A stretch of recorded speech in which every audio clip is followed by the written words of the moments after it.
Et dire que dans le film, ils apparentent ces grosses bébêtes à des animaux de compagnie. C'est pas gagné, hein.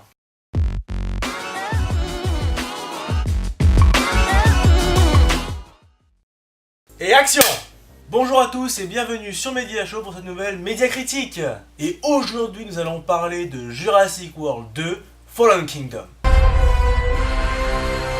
Et après Colin Trevorrow pour le premier volet, c'est Juan Antonio Bayona qui hérite du poste de réalisateur, à qui on a notamment, quelques minutes après minuit, L'Orphelinat ou encore The Impossible.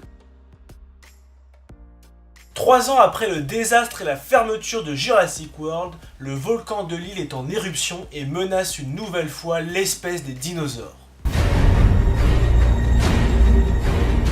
Owen et Claire vont alors s'organiser avec un riche anglais, Lockwood, afin de sauver ces dernières espèces de l'extinction.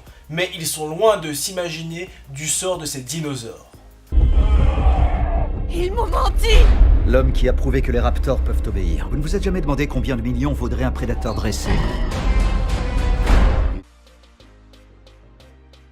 Contrairement à tout ce que l'on a pu voir auparavant dans la licence, Jurassic World 2 présente une histoire originale puisqu'elle s'éloigne de la recette traditionnelle, à savoir la révolte et l'invasion des dinosaures. En effet, le réalisateur offre une nouvelle vision à la licence puisqu'ici les dinosaures sont les victimes de l'homme et non l'inverse, mis en cage et revendus au plus offrant. Et ceci est vraiment intéressant et encore d'actualité d'ailleurs, avec cette thématique de protection animalière, de la disparition de certaines espèces, et donc offre un véritable vent de fraîcheur à la licence. Mais ce parti pris est risqué, et en effet, il est contrebalancé par une humanisation beaucoup trop prononcée des dinosaures, à en oublier complètement les personnages de l'histoire, et même les humains d'ailleurs. Et malgré que l'on essaye d'attendrir les spectateurs avec des séquences émotionnelles durant l'histoire, cet anthropomorphisme ne fonctionne pas. C'est vraiment un gros tas de merde. D'autre part, j'ai également apprécié la patte artistique de Juan Antonio Bayona qui ajoute une légère couche horrifique à ce second volet. En effet, le réalisateur est adepte de ce domaine et on peut le voir dans sa filmographie. Il intègre vraiment bien son style au sein de l'histoire avec un film résolument plus sombre.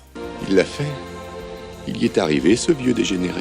Et l'exemple le montre sur la mise en scène, dont on parlera après, mais également sur les dinosaures qui sont véritablement impressionnants. Au final, le réalisateur nous offre une histoire vraiment bien rythmée, avec beaucoup de tension, de suspense et de rebondissements, tout particulièrement durant la première moitié de l'histoire.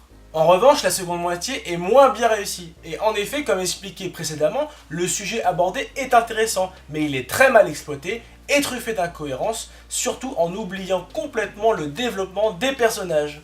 Dommage, quoi. Ne vous inquiétez pas, je ne referai pas les mêmes erreurs. Non, vous en faites de nouvelles.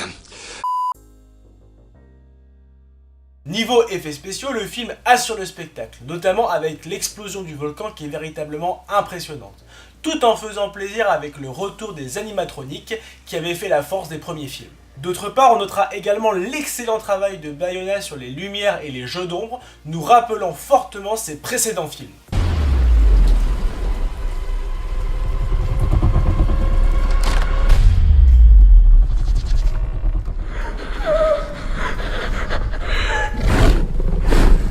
Enfin, je terminerai sur deux petits bémols concernant cette mise en scène. Premièrement, la bande originale qui n'est pas transcendante à mon sens. Et enfin, cette obstination à vouloir toujours créer des dinosaures imaginaires à partir d'ADN d'autres dinosaures, et tout particulièrement celui dans ce second volet qui n'est vraiment pas terrible. Ah! Qui dit personnage sous-exploité dit forcément casting inégal.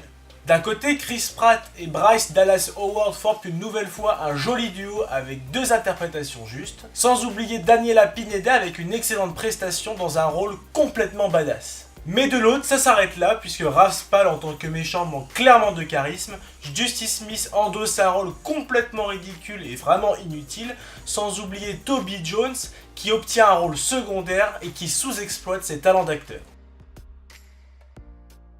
Pour résumer, je dirais que Jurassic World Fallen Kingdom, réalisé par Juan Antonio Bayona, est moins bon que son prédécesseur, aussi bien sur son scénario, même s'il y a de l'originalité, sur la mise en scène, mais également sur le casting qui est sous-exploité par rapport aux personnages de l'histoire.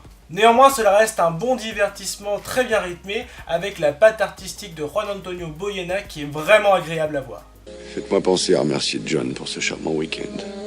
J'attribue donc la note de 14 sur 20 à Jurassic World 2. Cette critique est à présent terminée, j'espère qu'elle t'a plu, si c'est le cas lâche le pouce bleu, partage ton avis sur le film dans les commentaires et oublie pas de t'abonner à la chaîne YouTube pour recevoir toutes les dernières vidéos de Media Show. Allez, à plus tard!